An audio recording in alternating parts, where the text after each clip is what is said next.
Hi everyone, my name is Jesus Galindez and I'm going to teach you this class for third level. Mi nombre es Jesús Galíndez, soy su profesor acá, les voy a enseñar esta clase para tercer nivel. Today we're going to talk about present simple. Vamos a hablar sobre el presente simple. Presente simple, present simple. It is a verbal tense that helps us to express our daily routines and general facts. El presente simple nos ayuda a expresar nuestras rutinas diarias y hechos generales. Para formar oraciones con este tiempo verbal, nosotros debemos seguir el patrón más básico de las oraciones en inglés, conformado por sujeto, verbo y complemento. Subject, verb and complement. De antemano les adelanto que la tercera persona del singular tiene que seguir unas reglitas al momento de construir oraciones, ¿ok? Esas oraciones que tengan que ver con nuestras ideas o pensamientos a emitir. Entonces, aquí vemos dos ejemplos, cómo conformamos oraciones. I clean my house. Yo limpio mi casa. Sujeto, verbo y complemento. She rides her bicycle. Ella monta o maneja su bicicleta. Con respecto a las reglas que tiene que seguir la tercera persona del singular, van enmarcadas en lo siguiente. Cuando vamos a emitir una idea, un pensamiento afirmativo sobre una tercera persona, que puede ser ella, él, esto o eso, se le hace una pequeña modificación al verbo, ¿ok? Enmarcada en que la mayoría de los verbos simplemente se le va a agregar una S. Aquí tenemos tres ejemplos con el verbo ride, como sería en su forma base, y luego la pequeña modificación que se realiza. Está allí el verbo leer, read, está el verbo cantar, sing, y bueno, ellos pertenecen a la regla general. Aquí tenemos un ejemplo. She reads a novel every night. Ella lee una novela cada noche. Ahora, ¿qué pasa con los verbos que terminan, en este caso, en S, doble S, SH, CH, X, Z y agregamos uno que termine en O? Bueno, a ellos se les debe agregar una E y una S. Motivo, razón. Bueno, vamos a asociar que son sonidos parecidos, entonces tiene que haber una diferencia relevante. Allí tenemos unos ejemplos. Pass, passes, wash, washes, watch, watches. ¿Ok? Si colocáramos una S solamente, allí no se percibiría a nivel auditivo cuál es la diferencia cuando está en su forma base y cuando está funcionando para la tercera persona.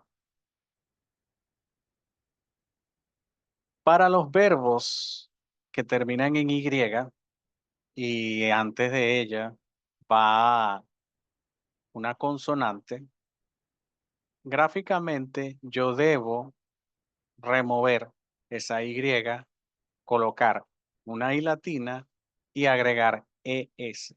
A nivel oral se tiene que apreciar también la pronunciación allí. Carry, forma base, carries. Entonces, acá tenemos tres ejemplos con lo que dijimos anteriormente, cómo conformar oraciones con este tiempo verbal, donde se enmarca y se ve claramente el sujeto, el verbo y el predicado, y tenemos tres de los casos anteriormente nombrados con respecto a las reglas a seguir. Alan carries the heavy boxes in his job. Alan carga las cajas pesadas en su trabajo. Hans watches movies on weekends. Hans ve películas los fines de semana. Y the mailman brings the mail in the morning. El cartero trae el correo en la mañana. Cabe destacar que con esta reglita de los verbos que terminan en Y, hay unos verbos que también terminan en Y pero antes de ellos va es una vocal. Con ellos no va a pasar nada, van a pasar a la regla general, simplemente se les va a agregar S. Por ejemplo, el caso del verbo play, play, jugar. Simplemente para pasarlo a la conjugación de tercera persona, solamente le agregaríamos la S. Ahora, para el resto de los pronombres personales o sujetos eh, que vamos a manejar, se puede decir que ellos no van a sufrir ningún cambio. Ellos van a trabajar con el verbo conjugado, pero va a ser lo más parecido a la forma original. Ellos no se va a aplicar ninguna modificación.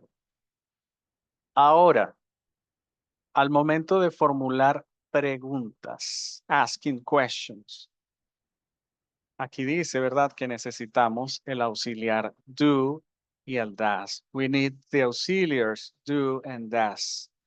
Se llaman auxiliares porque ellos nos ayudan a crear esa pregunta, ¿ok? Y también nos indican en qué tiempo verbal está formulada la pregunta.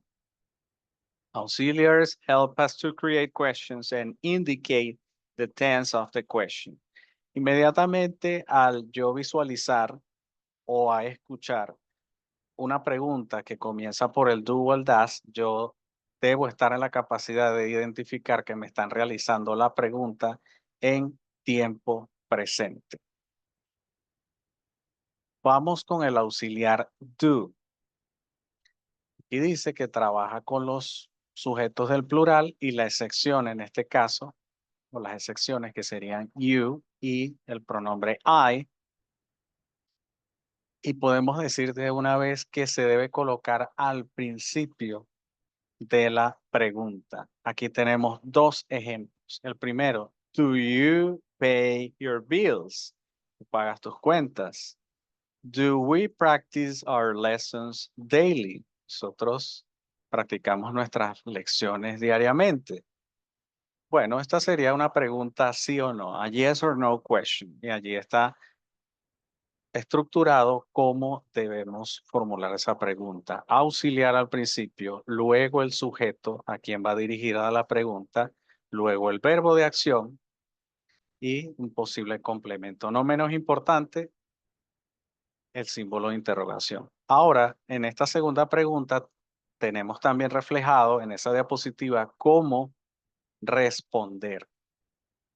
La respuesta afirmativa larga siempre va a estar basada en la afirmación y luego volver a relatar o reafirmar lo que ya planteamos en un principio. Supongamos que el contexto era ese.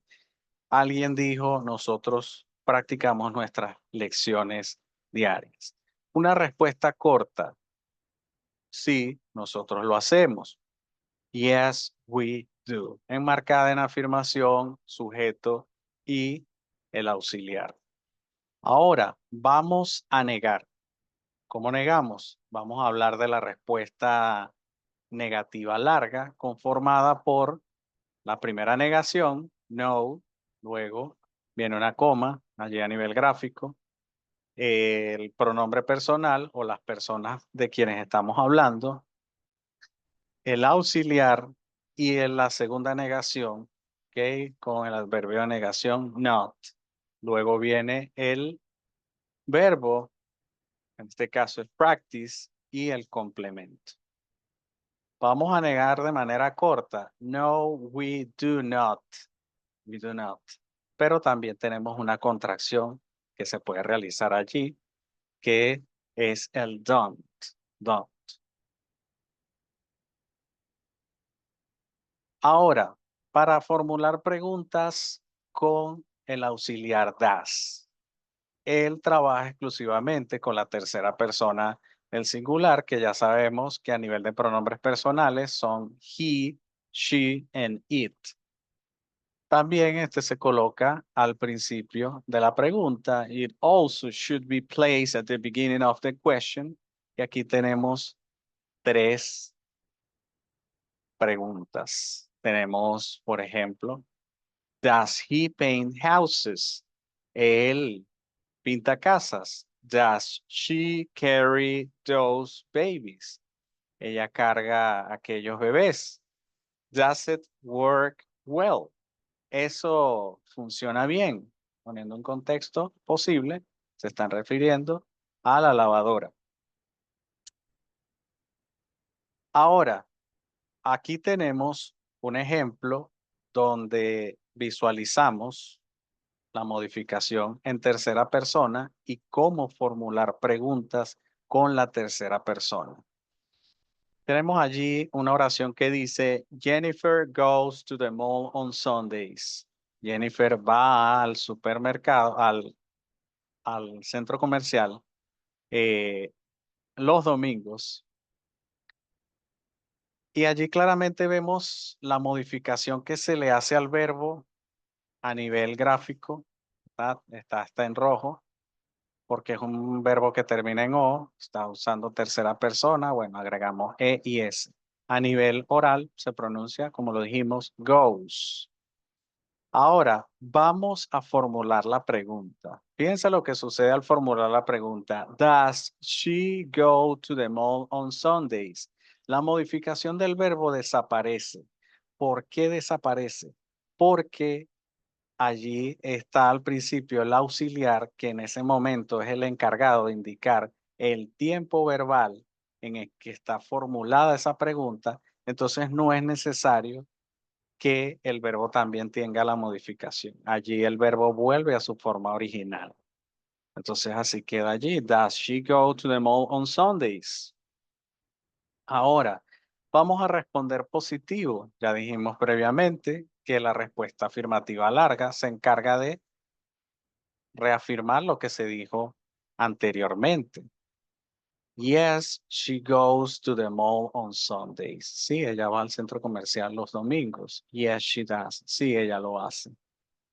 Ahora vamos a responder de manera negativa larga. No, she does not go to the mall on Sundays. No, ella no va al centro comercial los domingos. Aquí sucede algo nuevamente. Al ser una respuesta larga, debe entrar el auxiliar. Entonces, al entrar el auxiliar, el verbo vuelve a su forma base, teniendo en claro o teniendo en cuenta que los únicos dos momentos en que va a estar presente el auxiliar es en la pregunta y en la respuesta negativa larga. En esos dos momentos va a ser aquel momento en que el verbo vuelve a su forma original. Ahora queremos negar de manera corta. Decimos no, she doesn't, o sea, como queriendo decir no, ella no lo hace. Y ya saben que el doesn't es una contracción de decir o escribir does not.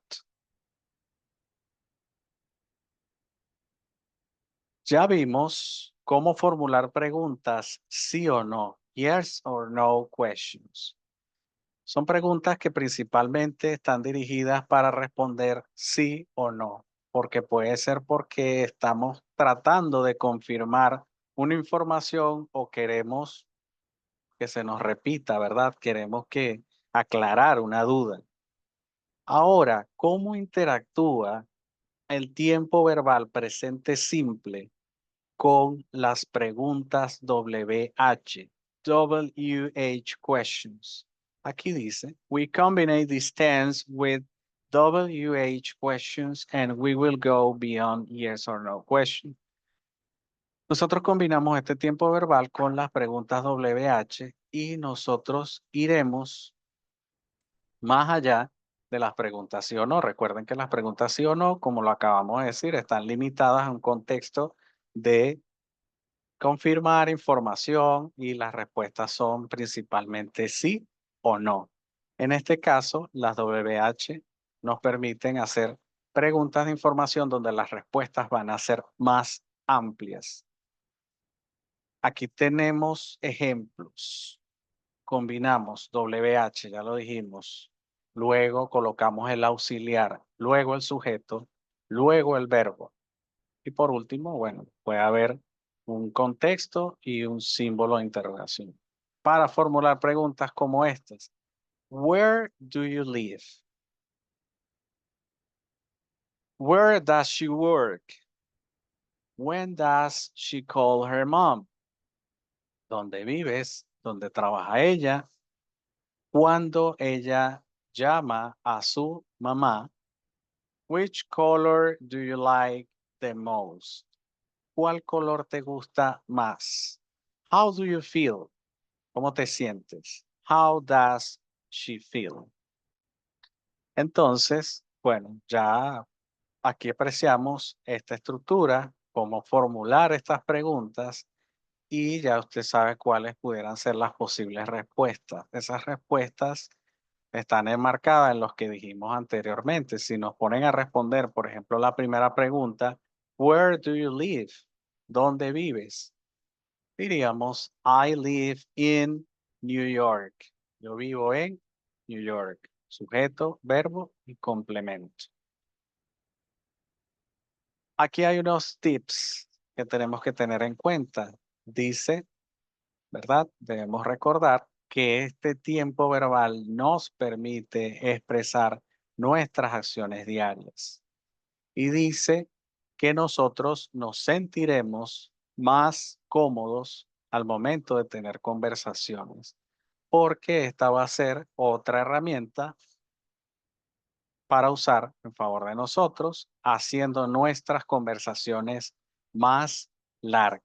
Okay, this tense allows us to express our daily actions and we will feel more comfortable when having conversations because this will be another tool to use in favor of us making our conversations longer. ¿Por qué lo decimos así?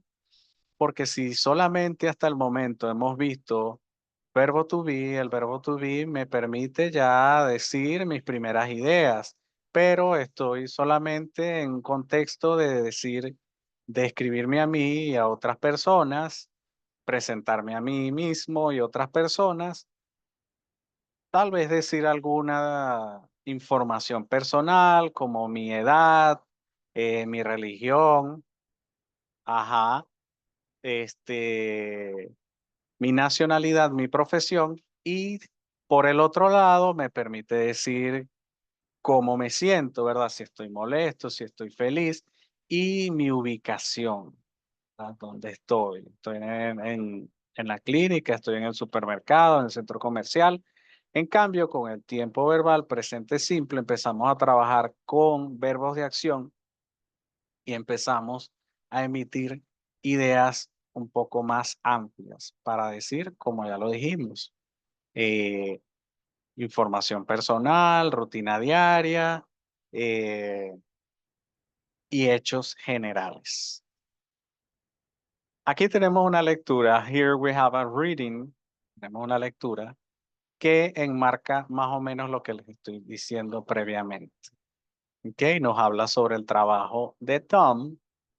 Nos habla sobre el trabajo de Tom y enumera las acciones que él realiza diariamente. A propósito, seleccioné una lectura que trabaja con tercera persona para que veamos algunos de los cambios que suceden cuando estamos abordando y haciendo uso del presente simple. Voy a tomarme la tarea de leer el primer párrafo que está allí, ¿verdad? Tom's job, el trabajo de Tom.